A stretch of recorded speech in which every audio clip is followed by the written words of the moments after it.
tenir le stationnaire pour sortir les gars en pleine tempête. C'est typiquement le genre de livre qu'on referme en disant « Waouh, il y a des gens qui méritent leur salaire quand même ».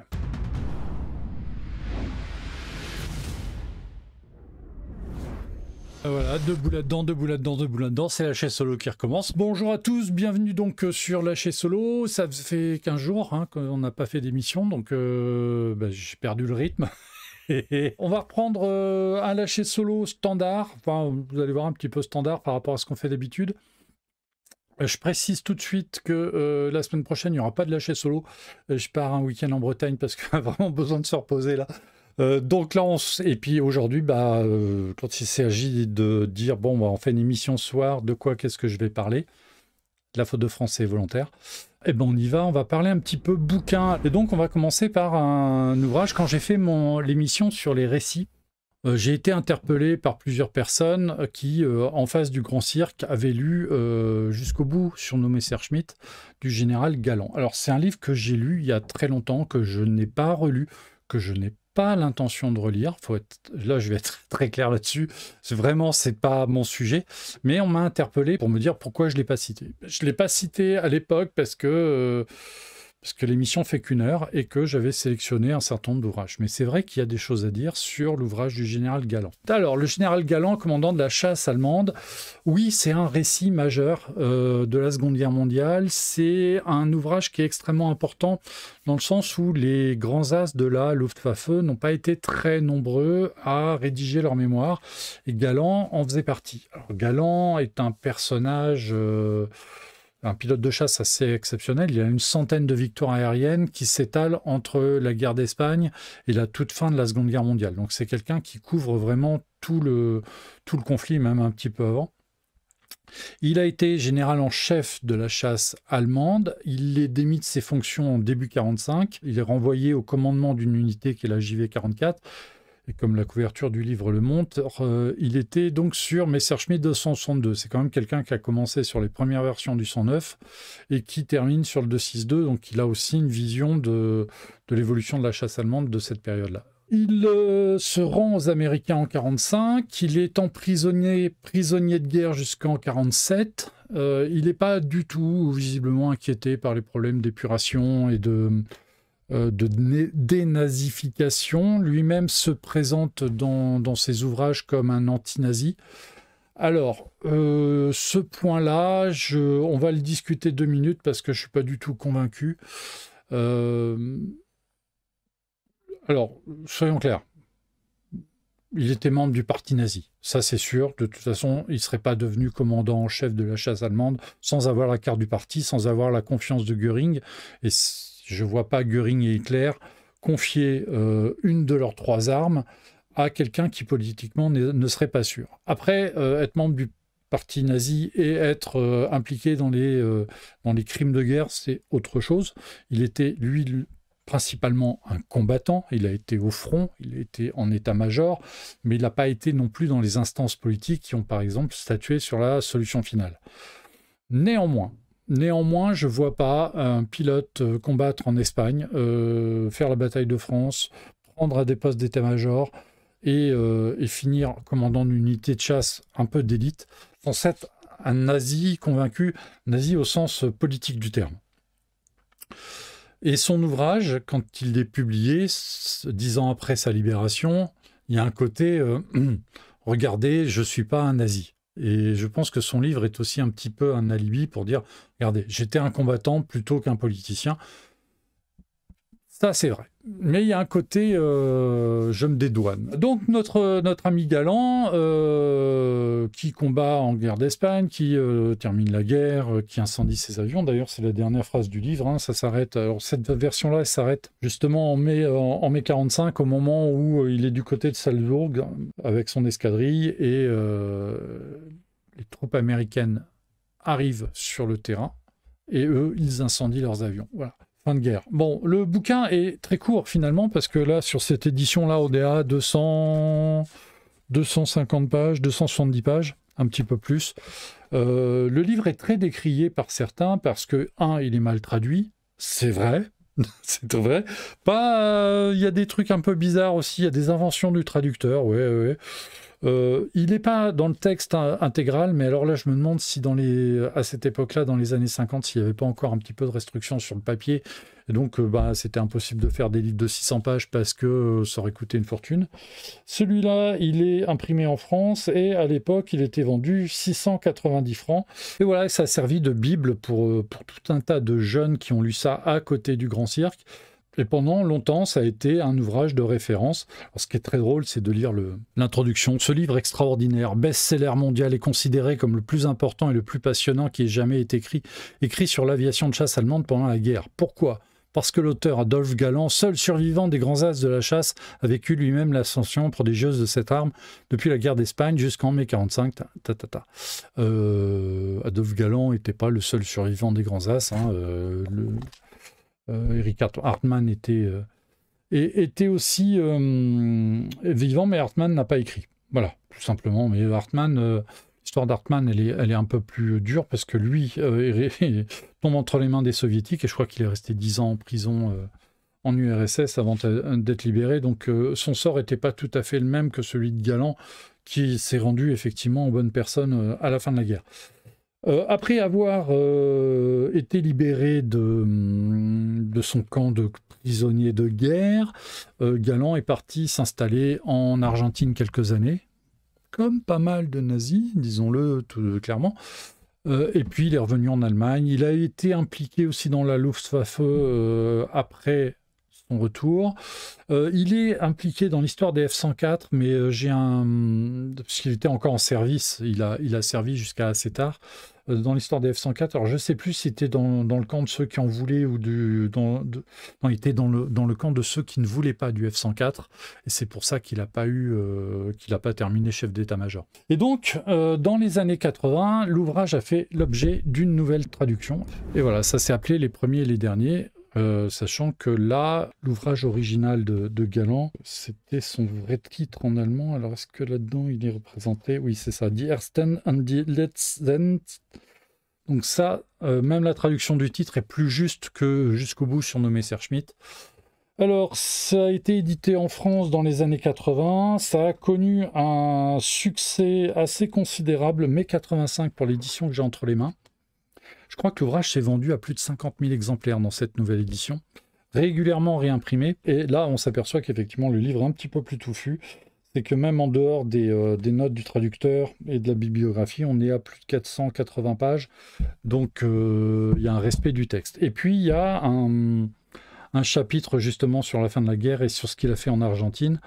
L'éditeur de cette version-là a insisté sur le fait que Galland avait rajouté un chapitre où il rendait hommage au pilote de chasse français qu'il a affronté pendant la bataille de France. Pareil, ça c'est un argument commercial pour vendre le bouquin. Je suis pas sûr que Galland avait foncièrement un grand respect pour les pilotes français qu'il avait combattu peu de temps finalement, moins que les Anglais. Bon, c'est un grand récit important dans le sens où effectivement des hauts responsables de la chasse allemande pendant la Seconde Guerre mondiale sont peu nombreux à avoir écrit. Et pour cause, parce que je pense qu'il ne devait pas avoir le cul très propre.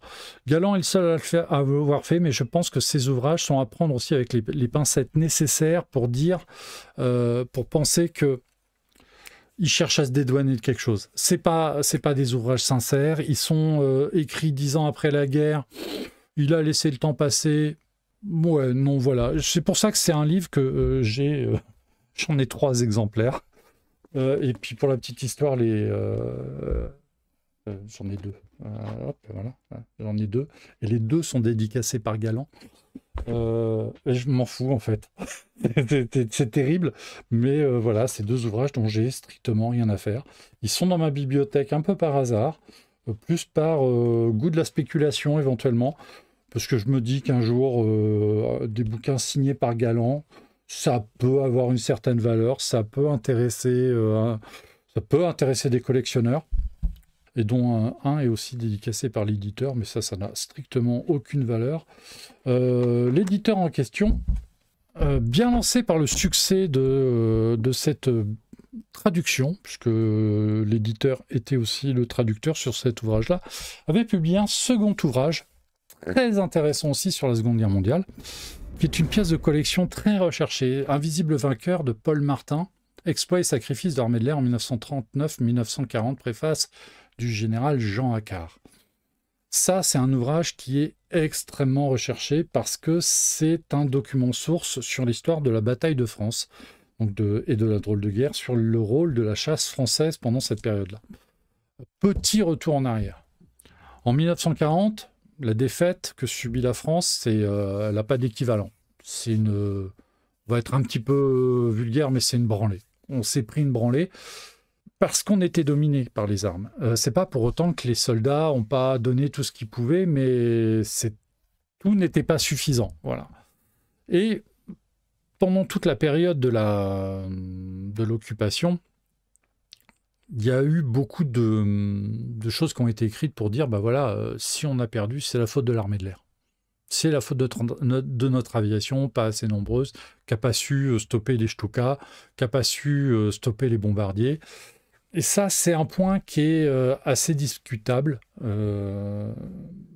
qui est très discuté par les historiens aujourd'hui. Pendant toute l'occupation, même après-guerre, la cause de la défaite, c'était ce qu'on n'a pas vu, la chasse française. La réaction a été de la publication d'ouvrages, notamment celui de Jean Gisclon, qui était pilote de chasse justement pendant la Seconde Guerre mondiale et qui a après beaucoup écrit sur l'aviation, et qui a pris le point inverse en écrivant un livre autour des 1000 victoires de la chasse française en 1940.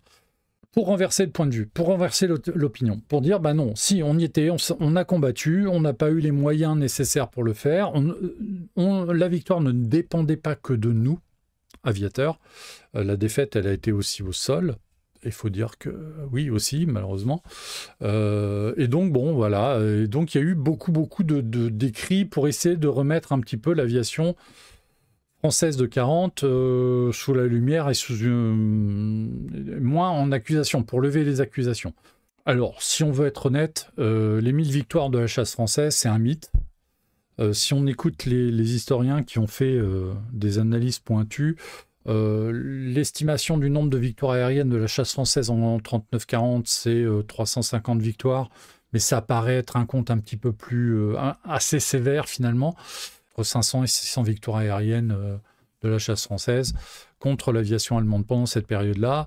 Vu le temps relativement court où les affrontements ont eu lieu, vu les pertes françaises qui ont été subies, ouais, c'était des vrais combats, il y a eu un vrai affrontement, c'était pas simplement des gens qui couraient, comme on pourrait le caricaturer, qui ont fui devant l'ennemi. Non, ils sont allés au combat, il y a eu des affrontements violents et qui ont donné lieu à des pertes énormes. Et cet ouvrage de Paul Martin, donc dans les années 80, Paul Martin c'est pas un universitaire, alors je ne sais plus quel était son profil professionnel, mais c'est quelqu'un qui avait rien à voir avec l'aviation. Je pense que c'était quelqu'un qui était ouvrier, manuel. Mais c'était un pointilleux, c'était un collectionneur de data quelque part. Et il s'est attelé à retrouver toutes les pertes de l'armée de l'air pendant cette période très très compliquée. Il faut bien comprendre que quand tu as une armée qui recule comme ça, les rôles d'équipage, les documents, tout ça, oh là, il y a beaucoup de pertes, en plus des bonhommes. Et donc c'était assez compliqué. Et il a travaillé pendant des années à essayer de recenser toutes les pertes de l'aviation française pendant le début de la Seconde Guerre mondiale. Et il en a fait ce livre qui a été publié donc chez ce même éditeur. Et son éditeur, je pense que c'est quelqu'un qui n'a jamais pu exprimer qui a été traducteur, qui a été éditeur, mais qui n'a jamais été réellement auteur. Et le manuscrit que lui a remis Paul Martin ne couvrait que les pertes. Et pour l'éditeur, c'était une espèce ça lui a posé problème. Et donc, il a modifié durement le manuscrit de son auteur en rajoutant des considérations géopolitiques, militaristes, et autres, que pas forcément d'une très très grande pertinence. Mais en fait, il n'a pas édité le livre de Paul Martin, il a édité le livre tel qu'il aurait voulu qu'il soit. En soi, c'est pas un vrai travail d'éditeur, c'est un peu du sabotage aussi là, de ce côté-là. Ceci dit, tout le travail de Paul Martin est dedans et est très intéressant. Ça s'est pas très bien passé avec l'auteur. Quand j'étais à la maison du livre, j'ai eu Paul Martin et sa femme Jacqueline dans mon magasin qui venaient... ils venaient chercher de la doc, hein, tout simplement, puis ils préparaient aussi la deuxième édition de son ouvrage chez un autre éditeur que je vais vous montrer juste après. Et j'ai eu Paul Martin, qui était un monsieur un peu menu, un petit couple de gens qui devaient avoir 70-80 ans à l'époque, hein, donc... il me rappelait un peu physiquement un peu mon grand-père. Voilà, c'était un... Puis par contre, éducation, des gens très bien élevés, très courtois, très sympathiques. Vraiment, le couple de petits vieux, presque caricatural, mais... Et moi, je suis le libraire et je n'ai pas faim. Et je me dis, et alors, comment ça s'est passé avec votre éditeur? Et là, j'ai vu Paul Martin, mais blanchir. Mais j'ai jamais fait aussi peur à quelqu'un de ma vie. Et c'est sa femme qui m'a dit, il a fait 2 infarctus. Les relations avec l'éditeur en question du premier livre ont été si désagréables que Paul Martin en a fait 2 infarctus. Paul Martin, malheureusement, est aujourd'hui décédé, je crois que sa femme aussi. Ouais, ça m'avait marqué de cet auteur qui avait... collectionner des données pendant des années et qui trouve un éditeur et l'éditeur qui lui saccage le boulot. Grosse douleur, ouais, et voilà. Mais en fait, si Paul et Jacqueline Martin étaient dans mon magasin ce jour-là, c'est que la réédition de son ouvrage s'avançait et son ouvrage, il a été réédité chez Aéroédition. C'est Christian-Jacques Ehrengardt, hélas aussi disparu maintenant, malheureusement, fondateur d'Aérojournal, qui, connaissant le livre original, connaissant les difficultés du couple Martin avec son éditeur, s'était dit, je vais le rééditer moi-même. Et il l'a réédité. Moi, j'ai la chance d'en détenir un exemplaire, parce que ça aussi, c'est super demandé. Et en fait, c'est pas un récit du tout, hein, c'est vraiment une chronologie avec toutes les missions de la chasse française en 39-40, et donc toutes les pertes. Et les pertes, elles ont été monstrueuses. À tel point que pendant la période de l'occupation, il y avait énormément de pilotes et d'aviateurs français qui étaient, non pas déclarés décédés, mais portés disparus. Pour vous dire que voilà, cet ouvrage-là sort aux alentours de 2000, donc chez Aéroédition. Il est tiré à pas tant d'exemplaires que ça, je crois, 1000 ou 2000, pas beau. À cette époque-là, c'était à peu près le tirage. Il a été très très vite épuisé. Il est aujourd'hui assez difficile à trouver. Si vous vous intéressez à cette période-là, si vous voulez vraiment avoir un document qui fasse le point très clairement sur les opérations menées par l'armée de l'air, vous oubliez la version originale. Parce que sur Ils étaient là, Paul et Jacqueline Martin avaient repris leurs données, les avaient complétées parce qu'il n'a jamais cessé de travailler sur le sujet. Et puis surtout, ils ont débarrassé le bouquin de tous les ajouts inutiles qui avaient été faits par le précédent éditeur, si bien que ça fait un ouvrage qui est remarquable.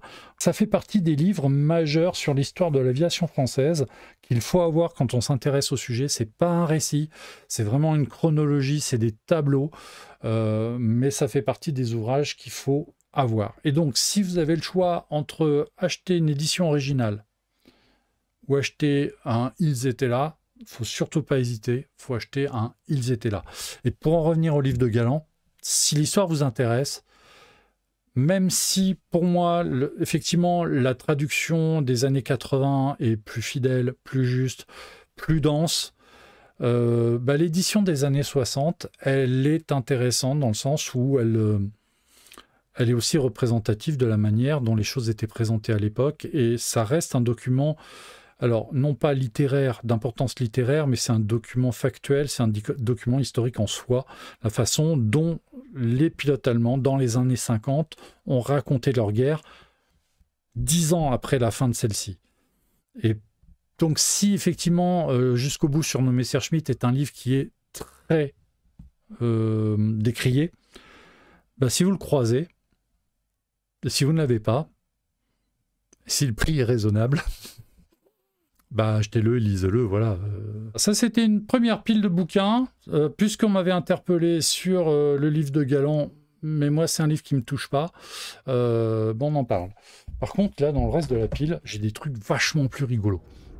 Ça, c'est une lecture plus récente et c'est une lecture qui m'a éclaté. Voilà, ça, voilà. Moi, c'est les livres de la Seconde Guerre mondiale, tout ça, ça a été une période... Bon, j'en ai lu beaucoup. Aujourd'hui, j'en suis un petit peu détaché parce que je recherche d'autres choses.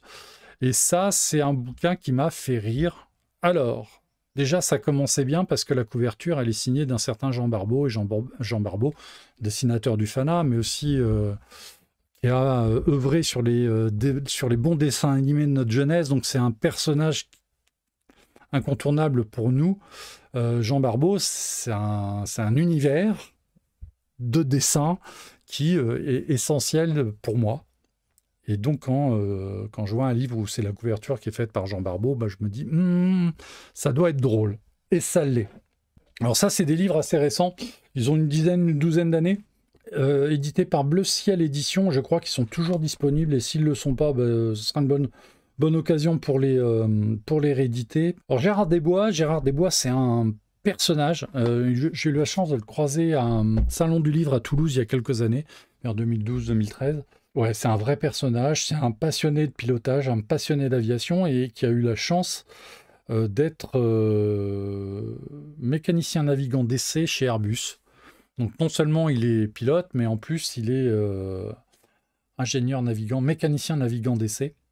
Et il a participé à beaucoup d'essais en vol, y compris ceux de la 380, mais il a fait du 340, etc. Et c'est quelqu'un qui a une approche de l'aviation assez sympa, parce que comme la couverture le montre, là, ici, on a, donc ça c'est le premier, il y en a 380, un Piper Cub, et sur le premier, ben, vous le voyez bien à l'écran, il y a un 380 et un Piper Cub. Monsieur a un Piper Cub. Voilà. Enfin, il l'avait à l'époque, je pense qu'il l'a toujours, vu comment il en parle. Donc c'est quelqu'un qui aime le pilotage, qui aime voler, et là, ça, on est vraiment dans un ouvrage qui est d'un type récit, c'est-à-dire c'est pas du tout une autobiographie, sa jeunesse, tout ça, bon... En fait, ça commence avec ses premiers vols, sa formation, et c'est surtout des récits qui sont liés à des anecdotes qui lui sont arrivées, que ce soit en pilote privé ou en professionnel. Et par exemple, dans celui-ci, il raconte une campagne temps froid avec un A340-600 qui se passe mal. Et dans cette histoire, on comprend tout ce que veut dire les essais en vol. C'est-à-dire que des fois, on va tester des trucs. Quand ça marche pas, c'est pas que ça va tourner à la catastrophe, mais c'est compliqué à gérer, surtout quand on est sur des terrains au milieu de nulle part, comme à ICAL 8, et que l'avion est tanké, et que faut réparer sur place, et qu'il fait -50, quoi. C'est un peu ce genre d'histoire. Et puis une autre histoire dans cet ouvrage qui m'avait vraiment fait rire, c'est qu'il a l'approche pilote d'essai. Et alors, dès qu'il a un avion, il faut qu'il essaye. Et par exemple, il raconte dans un de ses 2 livres un essai en vol qu'il a fait sur son Piper Cub. Le Piper Cub est donné pour ne pas pouvoir dépasser les 3000 pieds de plafond. On va dire que c'est un avion qui n'est pas hyper motorisé non plus. Et en fait, Gérard Desbois est allé vérifier si c'était vrai. Et il raconte dans un de ses 2 livres ce vol où il s'est dit, tiens, je vais monter à plus de 3000 pieds. Non, c'est plus que ça, c'est 10 000 pieds, c'est 3000 mètres. Oui, c'est ça, c'est... Bon, bref, il est allé vérifier le plafond du Piper Cub, et comme c'est des avions pas puissants, c'est des vols qui durent longtemps, et puis tu montes très haut, et tu te cailles les miches là-haut, et en fait, ça fait une très bonne histoire à raconter le soir. Et il le raconte très bien, parce que si j'ai mis ces deux récits dans la pile, c'est qu'ils sont extraordinairement bien écrits, ils sont drôles, c'est enlevé, ça jargonne un petit peu, juste ce qu'il faut, mais ça a du punch, et vraiment, ça a été un plaisir de lecture. Après, ce qu'il raconte, c'est intéressant parce que les essais en vol d'Airbus, c'est quand même quelque chose d'assez fascinant. Et des essais en vol, ils en font tous les jours, puisque ça prend en compte aussi les essais des avions en sortie de chaîne, livraison. Il n'y a pas que les premiers vols où on en fait appel à des pilotes d'essai. Il y a des équipages d'essai. Il y a énormément d'humour, il y a plein de blagues, il y a plein d'histoires un peu qui n'ont ni queue ni tête et qui sont pourtant des histoires vraies. Si vous avez envie de vous détendre, voilà, là on est dans la lecture instructive détente, vraiment ça je les conseille parce que je me suis vraiment beaucoup amusé à les lire. Oh, il y a du mousquetaire dans les photos, miam. Du Stamp, du Piper Cub. Et puis des Airbus. Voilà. Si vous voulez vraiment vous amuser et lire des choses vraiment sympas, lecture détente, ça, Gérard Desbois, chez Bleu Ciel Édition, ça a quelques années, c'est normalement encore disponible, mais ça, c'est très très conseillé. Quelle légende, Monsieur Barbeau, je te le fais pas dire. Alors, écrire avec Jean Barbeau, c'est un bonheur. Le type a que des trucs constructifs, ça veut dire, et prend le temps de relever des jeux de mots qui n'ont le plus plu. Puisque Franck a participé à la dernière compilation de dessins de Jean. J'ai plus le titre en tête, mais il est là. On en parlera peut-être un jour. Puis Jean est déjà venu sur le plateau de Jumpseat. Le 380 avait aussi eu des soucis avec L8. Alors je sais plus lequel des deux, mais là, moi je me souviens de l'histoire avec la 340-600, c'était déjà chaud. Et avoir chaud avec L8. Voilà, et ça doit être vers le 10 000 pieds, effectivement. Voilà, bonne lecture. On va parler un peu d'hélico pour finir. Les trois suivants, c'est des récits d'hélico, parce que ça mérite. Et les trois ont le même sujet. C'est les hélicoptères de la Marine nationale. Ça, c'est ce que j'appelle des livres bonnes surprises. Ce n'était pas forcément des livres que j'ai achetés en me disant « ça, il me le faut ». J'ai eu l'occasion de tomber sur alors Une encre et des ailes, c'est d'occasion. J'ai eu la chance aussi de croiser son auteur, Michel Hégère, contre-amiral de la Marine, pilote d'hélicoptère, et qui a écrit 2 ou 3 ouvrages sur son... Alors, pas sur sa carrière, mais sur son métier, ou sur les gens qui ont pratiqué son métier. Et c'est des ouvrages qui sont extrêmement bien écrits, et ça compte énormément quand on fait dans le récit, et puis qui racontent des choses qui sont intéressantes. Alors là, par exemple, on est sur des histoires de pilotes d'hélicoptères en Libye, au Niger, dans le Tibesti, Mururoa, puisqu'il y était. Et c'est sur le deuxième où là, vraiment, vraiment un livre que là, par contre, j'ai lu plusieurs fois, Rotor de mer, publié par la Dîme. Alors c'est un ouvrage qui date des années 90. Marin, mais aussi pilote d'hélicoptère, parachutiste, plongeur, Michel Hégère ne pouvait être mieux placé pour faire découvrir à travers les récits époustouflants l'engagement total des équipages d'hélicoptères de la Marine. C'est un ouvrage qui raconte un certain nombre de missions de sauvetage qui ont été faites par les équipages de la Marine.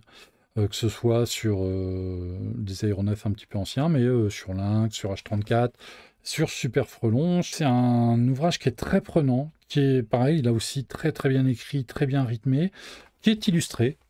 Bon, voilà, on a des petits dessins, mais il y a aussi des parties photos, et qui racontent des histoires qui sont absolument phénoménales, qui ne sont pas forcément extrêmement connues, encore qu'il y en a une ou deux qui sont passées dans la grande histoire. C'est un livre qu'on referme en se disant « Waouh, il y a des médailles qui se perdent ». Et vraiment, parce que là, on a des équipages qui ont tout donné pour aller sauver des vies. Mais c'est des vies de marins, c'est des vies de pilotes, mais c'est aussi des gens qu'on va aller récupérer en faisant une évassane à terre ou en mer. C'est vraiment le métier des pilotes d'hélicoptères de la marine. Et ça, c'est pas eux qui font les gros titres des journaux. Et c'est pour ça que ces livres-là sont importants, parce que ça donne un éclairage très très très intéressant sur ce que peut être une carrière de marin et de pilote dans la marine. Parmi ces histoires, il y a un des plus grosses missions de sauvetage qui ait jamais été faite par la marine, c'est le sauvetage de l'équipage de la Moco Cadiz. C'était en 78 si je me souviens bien. Pour ceux qui étaient en âge de regarder la télé à cette époque-là, ça a été un truc traumatisant, puisqu'on a un super tanker, un pétrolier qui est venu en pleine tempête s'échouer sur les côtes dans le nord de la Bretagne, avec des millions de tonnes de brut, et ça a noyé sous le brut des dizaines et des dizaines de kilomètres de plage. Ça a eu un impact sur la faune, sur la flore, et sur les populations locales ça a été monstrueux, et la Bretagne a mis des années à résorber cette énorme marée noire.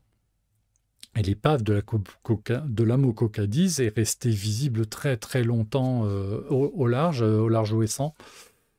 Ce sauvetage a donné lieu à un record incroyable. C'est alors, ils ont fait sauver l'équipage du pétrolier qui donc s'était échoué, donc allait être broyé par la tempête, parce qu'évidemment la météo était pas chouette. Je sais plus, ils ont sorti plus de 30 marins en faisant un stationnaire de 45 minutes avec un pilote automatique rudimentaire de nuit. C'est un record du monde validé dans le Guinness des records. Le stationnaire de sauvetage de nuit le plus dingue, le plus long, c'est celui du sauvetage de l'équipage de la Moco Cadiz par un hélicoptère. Alors, c'est un super frelon. C'est ça, 44 hommes d'équipage sauvés par treuillage en pleine nuit à partir de l'aileron de passerelle bâbord par 2 super frelons de la 32F. Et donc, un des 2 super frelons a fait un stationnaire de 43 minutes en pleine tempête pour sortir les 28 premiers marins. C'est un exploit qu'on imagine mal, la difficulté de piloter un hélicoptère complexe de sauvetage pendant 3/4 d'heure, tenir le stationnaire pour sortir les gars en pleine tempête. Ouais, quand on lit l'histoire, c'est typiquement le genre de livre qu'on referme en disant wow, il y a des gens qui méritent leur salaire quand même. Et ces livres-là, si j'en parle, c'est parce que c'est exactement l'impression que j'ai eue en les refermant. Alors évidemment, pour les retrouver, même problème que d'habitude, ça c'est des ouvrages qui ont bientôt 30 ans. Ça, c'est des choses qui vont se trouver que d'occasion. Et c'est pas des livres qui sont faciles à trouver. Quand on les trouve, c'est la loterie. Et donc, pour compléter ce dossier sur les hélicoptères, il y a celui-là, qui a été, pareil, même époque, au cœur des tempêtes. Alors, c'est un récit, même si c'est un format, comme vous voyez, c'est un grand format, reliure cartonnée. Il fait que 100 pages. Il est rédigé par le René Martin, capitaine de frégate. Malheureusement, lui aussi, je crois, aussi disparu.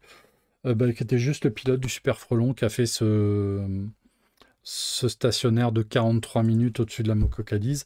Et justement, ce sauvetage de la Moco Cadiz dans ce livre-là fait l'objet d'un long chapitre. Mais là, il raconte un petit peu plus sa carrière de façon un peu plus large. La Moco Cadiz a été un des sauvetages les plus dramatiques, mais ça n'a pas été la seule marée noire qu'il y a eu en Bretagne à cette époque-là. Il y a eu le Thanos aussi. Et justement, les équipages de la 32F, donc qui étaient basés à l'Anvéoc, étaient en première ligne sur ces missions-là. Ils tenaient une permanence opérationnelle pour le sauvetage en mer, donc ça veut dire des marins pêcheurs qui étaient blessés, qu'il fallait les récupérer, des bateaux qui coulaient. Il y a eu des drames abominables. En mer, en mer, il y a 3 sortes d'hommes. Hein. Il y a les vivants, les morts et les marins. Oui, ça le raconte un petit peu. Et ça, c'est un ouvrage que j'ai énormément apprécié, justement par sa sincérité, parce qu'il est bien écrit, qui raconte des histoires qui sont vraiment très fortes. J'ai pas compris pourquoi l'ouvrage était publié en couverture cartonnée grand format, avec un format un peu plus petit, reliure souple, il aurait été un petit peu plus épais et ça aurait plus ressemblé à un récit. Bon, ceci dit, il est extrêmement illustré et il est très agréable à compulser, donc ça fait partie des choses, ça fait partie des très bons bouquins qu'il faut avoir lus quand on s'intéresse au sujet des hélicoptères de la marine. Pareil, ça, si vous le trouvez, il ne faut pas hésiter parce que c'est un grand livre. Et puis, on va terminer par 3 petits bouquins. Allez, Les héros de Bagdad de Jean-Louis Bernard. Alors ça avait été une belle surprise quand j'avais reçu. Alors ça, c'est très récent. Hein. Les 2 premiers ont été publiés chez JPO Éditions. 2017 pour le premier. Le deuxième avait été publié assez rapidement derrière. J'aurais tendance à dire 2018. Allez, au pif. Ah non, 2020, tiens, tu vois, il y a eu plus de délais que je ne le pensais. Et le troisième, alors lui n'a pas été publié chez JPO parce que visiblement, ils ne sont pas entendus sur les droits d'auteur. 2022, Jean-Louis Bernard, Les héros de Bagdad, tome 3. Si je vous présente les 3, c'est que les 3 forment une œuvre d'un bloc. Et raconte une chose vraiment pareil, ça nous renvoie aussi un peu à ma jeunesse. La guerre Iran-Irak 80-88. Affrontement terrible entre ces 2 nations, avec des répercussions mondiales et avec des répercussions dont on ressent encore aujourd'hui les à-coups. À cette époque-là, la France, les États-Unis et l'Angleterre, il me semble, soutenaient donc Saddam Hussein dans son combat contre l'Iran, qui était dirigé par Khomeini à l'époque. Et ça s'est traduit par la fourniture d'armes et notamment des avions de combat Mirage F1, Super Étendard, à l'aviation irakienne. Et ils en ont fait très bon usage. Même si, à l'époque, peu d'informations sortaient, parce que, bon, évidemment, c'était pas simple d'aller faire reporter de guerre sur le front. Jean-Louis Bernard a pu écrire ses livres parce que lui était en contact des équipages. Il faisait partie de l'équipe de techniciens qui assurait le soutien technique aux clients de la part du constructeur. En fait, il était interface entre l'utilisateur et le constructeur, donc sur place pour assurer des réparations que seuls les techniciens français étaient capables de faire. Il était donc en mesure aussi de gérer les approvisionnements.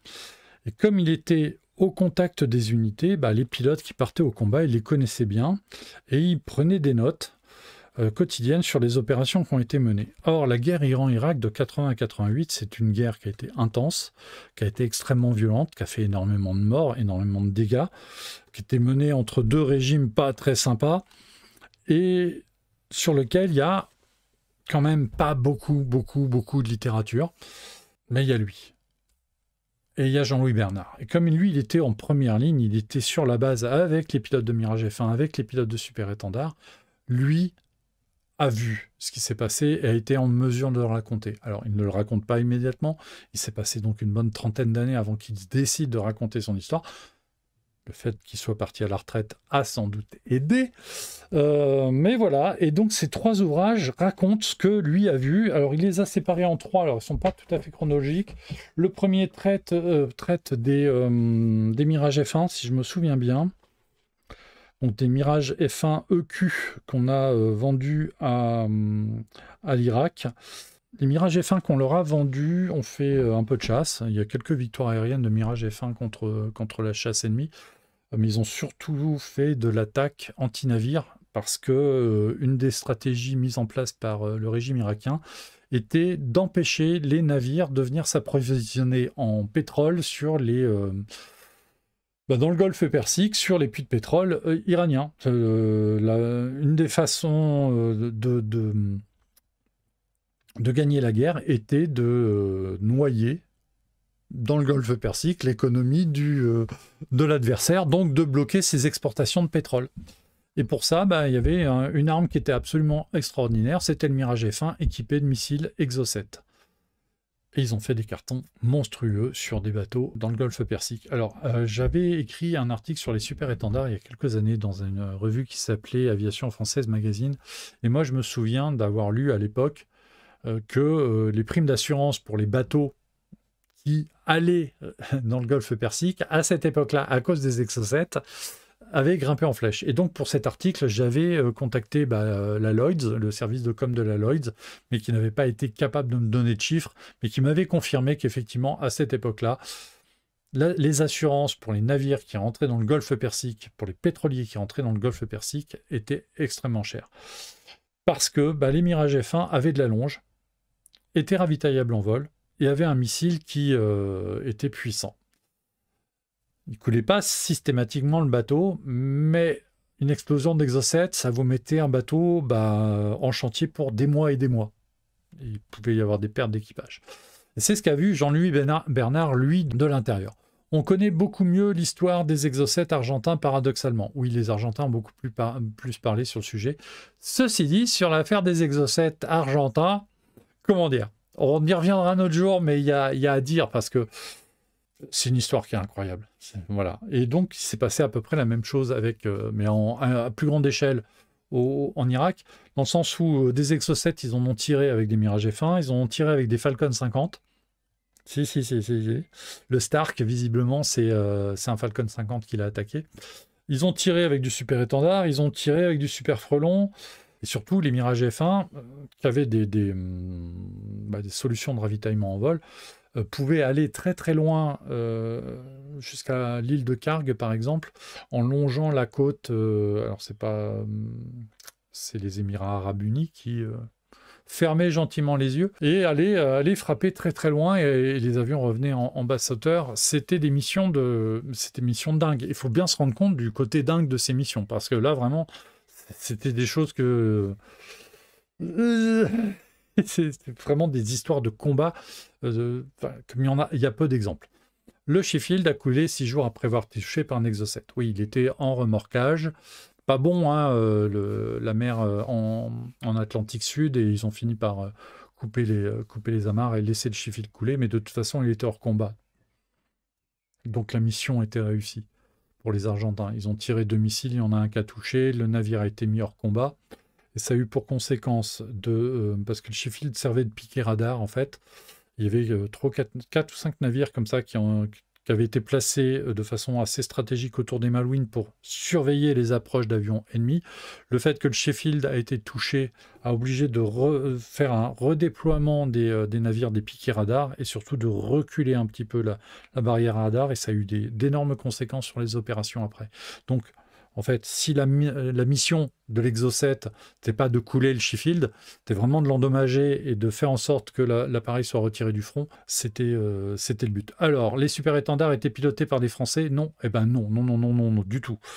Ils ont été livrés. Alors, que ce soit pour l'Irak ou pour l'Argentine, les pilotes qui étaient au combat sur les super-étendards, comme sur le Mirage F1, étaient des pilotes des pays concernés, irakiens ou argentins. Ils ont été formés par les mêmes pilotes français. Les avions ont été livrés par des pilotes français, et ça j'en connais au moins 2, mais ils ne veulent pas parler.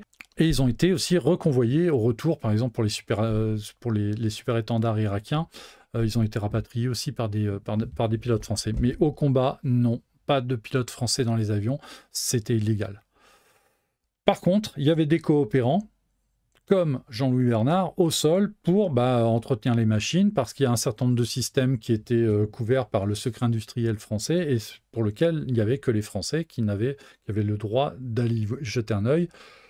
Le droit et puis les compétences aussi, puisque ça faisait appel à des compétences de techniciens très bien formés sur le système en question. Et donc, c'est ce qu'a vu Jean-Louis Bernard. Et Jean-Louis Bernard a sympathisé avec un certain nombre de pilotes et il raconte justement comment il a vécu sa guerre. Alors, c'est des récits qui sont très enlevés.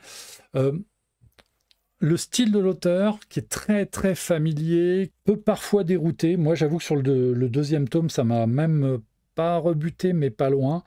Mais ce qu'il raconte est absolument passionnant de A à Z, parce qu'il était vraiment au contact des équipages et qu'il a pu voir et comprendre l'intensité des combats qui étaient engagés. Et ça, c'est des informations qu'on a du mal à trouver ailleurs. Quand on s'intéresse aux combats sur ces conflits contemporains qui sont assez peu documentés et qui impliquent des avions français, et ça, c'est une source documentaire hyper intéressante. Alors, Roméo Charlie qui me pose la question, face au F-14. Il me semble qu'il y a eu des combats aériens entre les Mirage F1 et les F-14. Et je me demande si des Mirage F1 n'ont pas eu des victoires contre les F-14. L'inverse étant vrai aussi. Ça, par contre, il faut aller chercher dans d'autres documentations. Et ça, j'ai pas préparé le truc. Mais ça, on pourrait y revenir. Oui, les F-14 iraniens. Ce qu'on disait à l'époque, pour se rassurer, c'est que les F-14 iraniens, ah ouais, mais ils n'ont plus de missiles, ils s'en servent comme AWACS. Pas totalement faux. Sauf que non, les F-14 ont réellement engagé le combat et ont eu énormément de victoires aériennes pendant cette guerre. Le chiffre que j'ai en tête, c'est 160 revendications de victoire. Alors, je parle volontairement de revendications de victoire. Ça veut dire que ce sont des pilotes iraniens qui sont rentrés à la base en disant « Moi, j'ai abattu un avion », mais ça ne veut pas dire qu'il y a eu une victoire. C'est une guerre, ça a été une vraie guerre aérienne sur laquelle il y a beaucoup à dire. Il y a relativement peu de documents. Et une des révélations de ce bouquin-là, et ça c'est justement un des trucs qui m'a le plus marqué, moi, quand j'ai lu ces ouvrages, et je ne l'ai pas lu ailleurs, et qui explique pourquoi, malheureusement, il y a très peu de témoignages, notamment de pilotes irakiens, c'est que en 2003, quand le régime de Saddam Hussein est tombé, l'Irak est devenu... un pays en pleine tourmente, et il l'est encore un petit peu, avec des milices iraniennes qui s'étaient infiltrées en Irak. Et l'auteur écrit la chose suivante. Des milices iraniennes vont profiter de l'anarchie qui a suivi la chute de Saddam Hussein pour mener une campagne de vengeance à l'encontre de tous les pilotes irakiens qui avaient participé au conflit Iran-Irak 20 ans auparavant. Un peu plus de 180 anciens pilotes de chasse de l'Iraqi Air Force vont être ciblés et froidement assassinés. Cette vendetta va connaître son apogée à Bagdad en octobre 2005 dans le quartier de Kerada, lorsque 36 pilotes vont trouver la mort au cours du Ramadan. De nombreux officiers quitteront l'Irak ou bien iront s'installer au Kurdistan où le gouvernement autonome va leur garantir une certaine sécurité. Voilà pourquoi, pendant des années, les pilotes qui volaient sur Sukhoi, MiG ou Mirage n'ont pratiquement jamais voulu témoigner. Ça donne une idée de l'ambiance quand même. Mais ces 3 livres éclairent réellement ce conflit avec des informations qu'on ne trouve pas ailleurs. L'attachement que lui avait par rapport à des pilotes avec qui il travaillait quotidiennement. Est-ce que certains sont devenus, certains sont morts au combat, certains ont été prisonniers de guerre et ont été libérés très très très tard. Il y a des pilotes irakiens qui ont passé 20 ans dans les prisons iraniennes avant d'être libérés, bien après la fin de la guerre. Ceux qui ont été assassinés ensuite après-guerre par vengeance. Ça plonge le lecteur dans un monde auquel on ne s'attend pas, qui est révélateur de plein de choses. Voilà. Et c'est pour ça que ces ouvrages-là sont des récits qu'il faut avoir lus, parce que ça apporte des informations incroyables. Et effectivement, ça permet de gommer un certain nombre d'idées reçues, comme le fait que les pilotes français étaient aux commandes des avions. Alors, les super-étendards irakiens étaient, par exemple, il y a une histoire assez connue sur les super-étendards irakiens, on en a loué 5, parce que déjà Dassault espérait peut-être en vendre de ce côté-là, sachant que les commandes export n'ont pas été extraordinaires sur cet avion. Alors je ne sais plus pourquoi l'Irak, oui je crois qu'ils attendaient les Mirage F1 Q5 ou Q6, donc ils avaient besoin d'un lanceur d'Exocet, donc on leur a loué 5 super-étendards, et il n'y en a que 4 qui sont revenus. Et souvent dans les livres anglo-saxons, on lit que non, il n'y en a que 3 qui sont revenus. Non, bien 4 qui sont revenus. Et ce qui s'est passé, c'est qu'en fait, il y en a 4 qui ont été restitués à la France, mais il n'y en a que 3 qui sont partis dans la marine. Le 4e a été utilisé un temps par la DGA au niveau du CEPA. Donc, il n'a pas réintégré la marine tout de suite. C'est pour ça qu'il y a cette petite différence de comptabilité. Il y a bien eu un super-étendard qui a été perdu en Irak au combat. On connaît le nom du pilote. Ça, c'est dans les ouvrages de chez Osprey, par exemple. On a l'information. Je ne l'ai pas en tête, c'est pour ça que je ne le dirai pas. La façon dont il a été perdu, ce super-étendard, alors fait l'objet de... Pas de controverse, mais on n'a pas trop... on ne sait pas trop ce qui s'est passé. En tout cas, on sait que le pilote est parti pour une mission de combat et qu'il n'est jamais revenu. Il y a une revendication d'un équipage de F-14 ce jour-là pour une cible mobile qui pourrait être un super-étendard, mais la description du tir fait qu'elle est peu compatible avec un super-étendard. Elle est donnée dans le Osprey sur les pilotes iraniens de F-14, où l'équipage dit on a vu une cible lente, donc on l'a shooté, ça devait être un super-étendard. Or, on sait très bien depuis l'Argentine que les super-étendards avec les Exocet, leur mode de fonctionnement, c'est des attaques rapides. Ça pouvait ne pas être ça. On parle d'un accident aussi éventuel, ou d'une attaque par un autre avion. En tout cas, le pilote a été tué.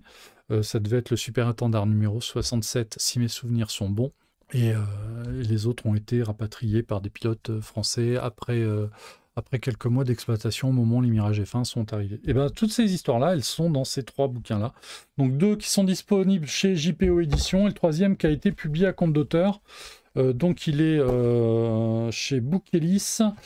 Et l'auteur avait un site internet pour se procurer les bouquins qui s'appelle qui est un blog, http leshéroesdebagdad.overblog.com. Je pense que si vous cherchez Jean-Louis Bernard sur internet, vous allez tomber dessus. Je pense qu'il est toujours disponible et franchement, c'est une lecture recommandée.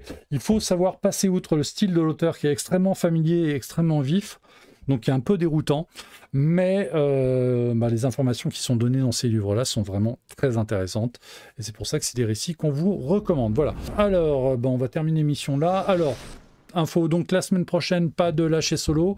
On reprendra donc dans 15 jours. Il y aura sans doute des émissions, on va reparler de Bombardier d'eau parce qu'il y a beaucoup d'actualités en cours, et puis il y a des meetings qui se préparent où on va avoir la chance de revoir en vol 2 trackers, le T15 et le T24, ne seront pas toujours sur les mêmes meetings. Par exemple, là, dans un mois, au Muro, il y aura le T15, à la Ferté-Alais, il y aura le T24, à Biscarrosse, il y aura le T15, et le même jour, à Hier, il y aura le T24. Donc, en fait, ils sont en train de se séparer les meetings, donc on va voir voler du tracker en meeting, et ça... Moi, ça me fait triper, sachant que les deux, alors c'est officiel pour le T15, mais ça le sera très vite pour le T24, les deux vont être autorisés à larguer de l'eau en meeting.